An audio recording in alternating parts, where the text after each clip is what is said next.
allons tout de suite voir comment ça se passe pour des millions de touristes à travers le monde. Bonjour Thibaut Hu. Bonjour. Les températures sont caniculaires en ce mois de juillet.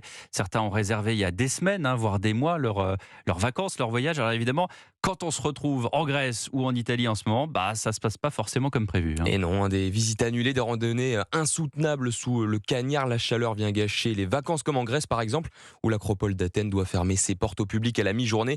En Italie, pas de fermeture, mais des températures au-delà des 40 degrés.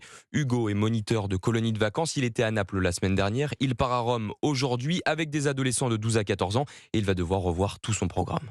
J'imagine qu'à Rome, là, ça va être compliqué de réaliser toutes les visites qu'on a à faire. On a le Colisée à faire et il va faire 42 degrés. Donc ça va vraiment être compliqué. Heureusement que leur chambre est climatisée. Donc ça va être les sorties le matin et toute l'après-midi, ça va être dans leur chambre à se reposer et essayer de faire passer le temps, quoi. Yaniv, un vacancier, est aussi en Italie, à Pise. Pas question pour lui, par contre, de se réfugier à l'intérieur. Alors il arpente les rues coûte que coûte, mais forcément, les visites sont très pénibles. C'est une chaleur vraiment accablante, on n'arrive plus à penser à autre chose. Enfin voilà, moi je suis assez jeune, en bonne condition physique, et même ça, c'est vrai que c'est vraiment pas idéal. Mieux vaut du coup, si on réserve ses vacances à l'avance, privilégier un hors-saison en mai par exemple, parce que c'est vrai que juillet-août, la chaleur rend certains lieux très inhospitaliers, quoi. Tout ce qui va être des grandes places, monter en haut d'une tour, quand il fait 38 degrés, c'est pas forcément très agréable, quoi. Et cette fournaise n'est pas prête de s'arrêter. Un pic de chaleur est attendu en fin de semaine avec notamment 48 degrés en Sardaigne. C'est légèrement en dessous du record européen, 48,8 degrés enregistré en Sicile en 2021. Merci Thibaut Hu et le